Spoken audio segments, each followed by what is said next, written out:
Hi ಗೆಳೆಯರೇ, ನಾನು ಮದನ್. ನಾನು 21 ವರ್ಷದವನಾಗಿದ್ದು ಬೀದರ್ನಲ್ಲಿ ವಾಸವಾಗಿದ್ದೇನೆ. ನನ್ನ ಪದವಿ ಶಿಕ್ಷಣ ಮುಗಿದಿದೆ. ಕೆಲವು ದಿನಗಳ ಹಿಂದೆ ನನ್ನ ಜೀವನದಲ್ಲಿ ನಡೆದ ಒಂದು ಘಟನೆಯನ್ನು ನಿಮ್ಮೊಂದಿಗೆ ಹಂಚಿಕೊಳ್ಳಲು ಬಯಸುತ್ತೇನೆ. ನಾನು ಡಿಗ್ರಿ ಓದುತ್ತಿದ್ದಾಗ ನನ್ನ ಸ್ನೇಹಿತೆಯೊಂದಿಗೆ ಆ ಕೆಲಸವನ್ನು ಮಾಡಿದ್ದೆ. ಆದರೆ ಡಿಗ್ರಿ ಮುಗಿದ ನಂತರ ಮನೆಯಲ್ಲಿ ಒಬ್ಬನೇ ಇದ್ದು ಬೇಸರವಾಗಿತ್ತು. ಏನು ಮಾಡಬೇಕೆಂದು ತೋಚದೆ. ಟೈಮ್ ಪಾಸ್ಗಾಗಿ ಪೇಪರ್ ಓದುವುದು, ಸಿನಿಮಾ ನೋಡುವುದು, ಕಥೆಗಳನ್ನು ಓದುತ್ತಾ ಕೈ ಕೆಲಸ ಮಾಡುತ್ತಾ ದಿನಗಳನ್ನು ಕಳೆಯುತ್ತಿದ್ದೆ. ನಾನು ಮನೆಯಲ್ಲೇ ಇರುತ್ತಿದ್ದುದರಿಂದ ಸಾಕಷ್ಟು ಸಮಯ ಖಾಲಿಯಾಗಿತ್ತು. ಒಂದು ದಿನ ನಾನು ಟಿವಿ ನೋಡುತ್ತಾ ನಮ್ಮ ಹಳೆಕಾಲದ ಹಳ್ಳಿ ಮನೆಯ ಜಗಲಿಯ ಮೇಲೆ ಕುಳಿತಿದ್ದೆ. ಆಗ ನಮ್ಮ ಪಕ್ಕದ ಮನೆಯ ಸಂಗೀತಾ ಅಕ್ಕ ನಮ್ಮ ಮನೆಗೆ ಬಂದರು. ಅವರು ನನ್ನ ತಾಯಿಯೊಂದಿಗೆ ಬಾಗಿಲ ಬಳಿ ನಿಂತು ಮಾತನಾಡುತ್ತಿದ್ದರು. ಅವರು ಬಂದ ತಕ್ಷಣ ನನ್ನ ಗಮನ ಅವರ ಕಡೆಗೆ ಹರಿಯಿತು. ನಿಜ ಹೇಳಬೇಕೆಂದರೆ ಅವರ ಸೌಂದರ್ಯ ನೋಡಿ ನಾನು ಬೆರಗಾಗಿದ್ದೆ. ಹಳ್ಳಿಯ ಬೇರೆ ಯಾರಲ್ಲೂ ನಾನು ಇಂತಹ ಸೌಂದರ್ಯವನ್ನು ಕಂಡಿರಲಿಲ್ಲ. ಅವರ ಮುಖಭಾವ ಮತ್ತು ನಗು ನನ್ನನ್ನು ಆಕರ್ಷಿಸುತ್ತಿದ್ದವು. ಅವರು ಮಾತನಾಡುತ್ತಿದ್ದಾಗ ನನ್ನ ಕಡೆಗೆ ಕಣ್ಣು ಹೊಡೆದು ನಗುತ್ತಿದ್ದರು. ಆ ನಗು ನನ್ನ ಮನಸ್ಸನ್ನು ಕಾಡುತ್ತಿತ್ತು. ಒಮ್ಮೆ ಅವರು ಕೆಳಗೆ ಬಿದ್ದಿದ್ದ ಕಡ್ಡಿಯನ್ನು ಎತ್ತಿಕೊಳ್ಳುವಾಗ ಬಾಗಿಲಿನಿಂದ ಬಂದ ಬೆಳಕು ನನ್ನ ಕಣ್ಣಿಗೆ ಏನೂ ಸ್ಪಷ್ಟವಾಗಿ ಕಾಣಿಸಲಿಲ್ಲ. ಆದರೆ ಆ ಕ್ಷಣ ನನ್ನ ನೆನಪಿನಲ್ಲಿ ಉಳಿಯಿತು. ಡಿಗ್ರಿ ಮುಗಿದ ನಂತರ ಮನೆಯಲ್ಲಿ ಹೆಚ್ಚು ಸಮಯ ಇರುವುದರಿಂದ ನನ್ನ ಗಮನ ಇಂತಹ ವಿಷಯಗಳತ್ತ ಹೆಚ್ಚು ಹರಿಯುತ್ತಿತ್ತು. ಅವರು ಮನೆಗೆ ಬಂದಾಗಲೆಲ್ಲ ನನ್ನ ಹೃದಯದಲ್ಲಿ ಒಂದು ರೀತಿಯ ತುಮುಲ ಉಂಟಾಗುತ್ತಿತ್ತು. ಅವರ ಬಳಿ ನಿಂತು ಮಾತುಕತೆ ನಡೆಸಬೇಕೆಂದು ಆಸೆಯಾಗುತ್ತಿತ್ತು. ಆದರೆ ಧೈರ್ಯ ಇರಲಿಲ್ಲ. ಕೆಲವೊಮ್ಮೆ ಅವರಿಗೆ ಯಾವುದೇ ಕೆಲಸ ಇಲ್ಲದಿದ್ದರೂ ನಮ್ಮ ಮನೆಗೆ ಬಂದು ನನ್ನ ತಾಯಿಯೊಂದಿಗೆ ಮಾತನಾಡುತ್ತಿದ್ದರು. ಆಗ ಅವರು ನನ್ನನ್ನು ದೂರದಿಂದಲೇ ನೋಡುತ್ತಾ ನಗುತ್ತಿದ್ದರು. ಆ ನಗುವಿನಲ್ಲಿ ಅರ್ಥವಿದೆಯೋ ಇಲ್ಲವೋ ಗೊತ್ತಿರಲಿಲ್ಲ. ಆದರೆ ಅದು ನನಗೆ ನೆಮ್ಮದಿ ಕೊಡುತ್ತಿತ್ತು. ನಾನು ಕೂಡ ಅವರನ್ನು ನೋಡಿದಾಗ ನಗುತ್ತಿದ್ದೆ. ಅದು ಕೇವಲ ನಗುವಲ್ಲ, ಅದಕ್ಕೆ ಒಂದು ವಿಶೇಷ ಅರ್ಥವಿತ್ತು.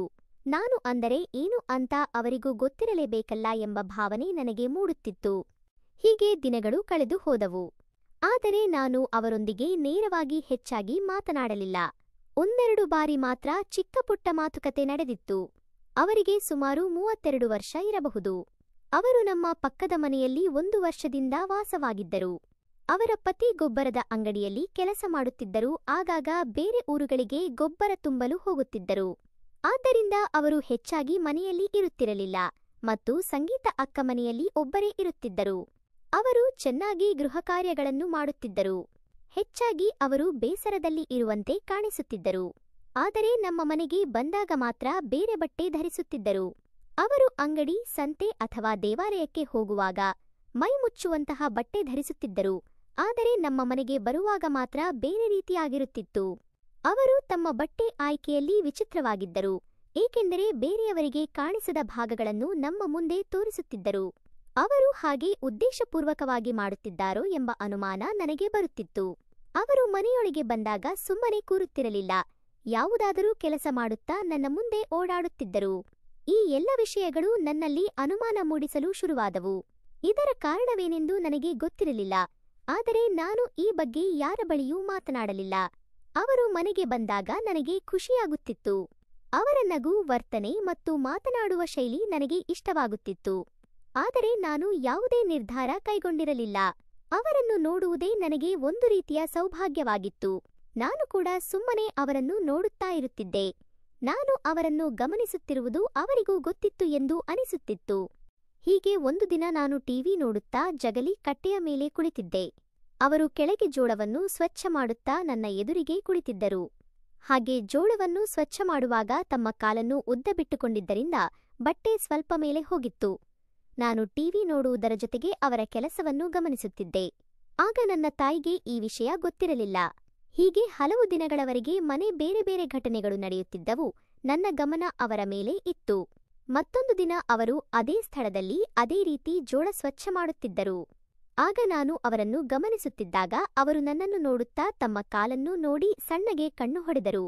ನನಗೆ ಒಮ್ಮೆಲೆ ಭಯವಾಯಿತು ಮತ್ತು ನಾನು ತಕ್ಷಣ ಟಿವಿ ಕಡೆಗೆ ನೋಡತೊಡಗಿದೆ. ನನಗೆ ಒಮ್ಮೆಲೆ ಸ್ವರ್ಗಕ್ಕೆ ಹೋಗಿ ಬಂದಂತೆ ಏನಾಗಿದೆ ಇವತ್ತು ಎಂದು ಮನಸ್ಸಿನಲ್ಲಿ ಅಂದುಕೊಂಡೆ.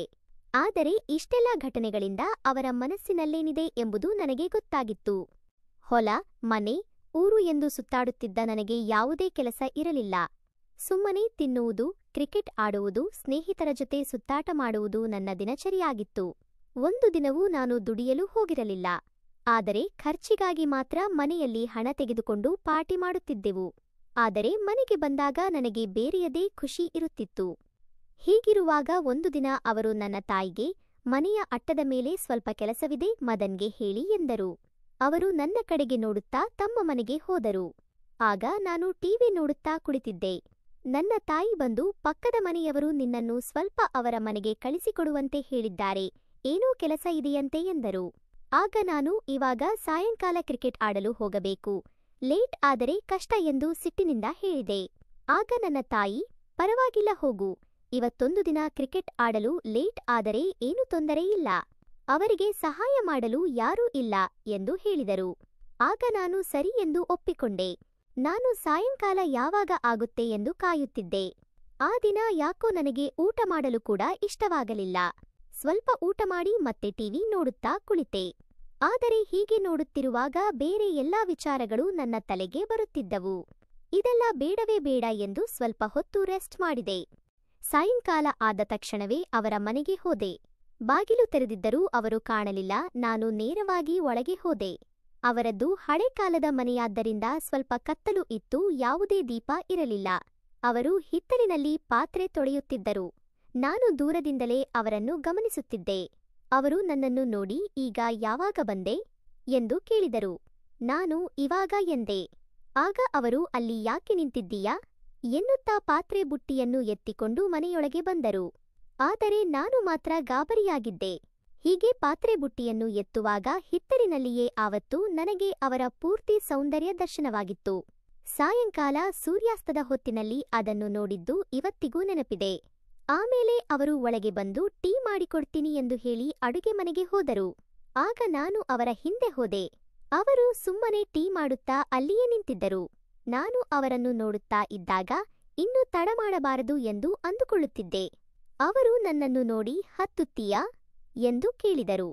ನನಗೆ ಒಮ್ಮೆಲೆ ಗಾಬರಿಯಾಯಿತು. ಆಮೇಲೆ ಅವರು ನಗುತ್ತಾ, ಕೆಲವು ಗೊಬ್ಬರ ಚೀಲಗಳನ್ನು ಅಟ್ಟದ ಮೇಲೆ ಇಡಬೇಕು, ಅದಕ್ಕೆ ಹತ್ತುತ್ತೀಯಾ ಎಂದು ಹೇಳಿದರು. ಆದರೆ ನಾನು ಅವರ ಮಾತನ್ನು ಅರ್ಥ ಮಾಡಿಕೊಳ್ಳದಷ್ಟು ದಡ್ಡನಾಗಿರಲಿಲ್ಲ.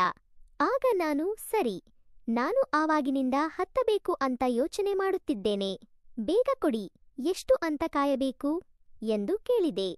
ಆಗ ಅವರು, ಬೇರೆ ಎಲ್ಲಿ ಹತ್ತೋಕೆ ವಿಚಾರ ಮಾಡುತ್ತಿದ್ದೀಯಾ ಎಂದು ನಗುತ್ತಾ ಕೇಳಿದರು. ನನಗೆ ತಲೆ ಕೆಟ್ಟಂತೆ ಅನಿಸಿತು. ಕೂಡಲೇ ಅಡುಗೆ ಮನೆಯಲ್ಲಿಯೇ ಅಟ್ಟದ ಮೇಲೆ ಏರಿ ಆ ಕೆಲಸ ಮಾಡಿದಾಗ ಅವರು ನನಗೆ ಸಹಾಯ ಮಾಡಿದರು. ಹಾಗೆ ಅವರು ತನಗೆ ಬೇಕಾದ ಕೆಲಸಗಳನ್ನೆಲ್ಲ ಮಾಡಿಸಿಕೊಂಡು ಅಲ್ಲಿಯೇ ಕುಡಿಯಲು ಚಹಾ ಕೊಟ್ಟರು. ಅದಾದ ಮೇಲೆ ನಾನು ಹೊರಗೆ ಬಂದು ಸ್ವಲ್ಪ ಹೊತ್ತು ಅವರ ಮನೆಯಲ್ಲಿ ಕುಳಿತುಕೊಂಡೆ. ನಾನು ಮಾಡಿದ ಸಹಾಯದಿಂದ ಅವರಿಗೆ ಖುಷಿಯಾಗಿತ್ತು. ಹೊರಗೆ ಬಂದ ಮೇಲೆ ಅವರು, ನಿನಗೆ ಖರ್ಚಿಗೆ ಏನಾದರೂ ದುಡ್ಡು ಬೇಕಿದ್ದರೆ ಹೇಳು ಎಂದು ಕೇಳಿದರು. ಆಗ ನಾನು, ಈ ಕೆಲಸಕ್ಕೆಲ್ಲ ನಾನು ದುಡ್ಡು ತಗೊಳ್ಳುವುದಿಲ್ಲ ಎಂದು ಹೇಳಿದೆ. ಆಗ ಅವರು, ಸರಿ, ಮತ್ತೆ ಬೇಕಿದ್ದರೆ ಕೇಳು, ಹಣ ಕೊಡ್ತೀನಿ ಎಂದು ಹೇಳಿದರು. ಇದಾದ ಮೇಲೆ ಅವರ ಯಜಮಾನರಿಗೆ ಬೇರೆ ಊರಿಗೆ ವರ್ಗಾವಣೆಯಾದ ಕಾರಣ 2 ವರ್ಷಗಳ ಬಳಿಕ ಅವರು ಅಲ್ಲಿಂದ ಬೇರೆ ಊರಿಗೆ ಹೋದರು. ಇವಾಗ ನಾನು ಮತ್ತೆ ಊರಲ್ಲಿ ಸ್ನೇಹಿತರ ಜೊತೆ ಅಲೆದಾಡುತ್ತಾ ಕ್ರಿಕೆಟ್ ಆಡುತ್ತಾ ಕಾಲ ಕಳೆಯುತ್ತಿದ್ದೇನೆ. ಫ್ರೆಂಡ್ಸ್, ಈ ಕಥೆ ಇಷ್ಟವಾಗಿದ್ದರೆ ಇದಕ್ಕೆ ಒಂದು ಲೈಕ್ ಕೊಟ್ಟು ನಮ್ಮ ಚಾನೆಲ್ ಸಬ್ಸ್ಕ್ರೈಬ್ ಮಾಡಿಕೊಳ್ಳಿ.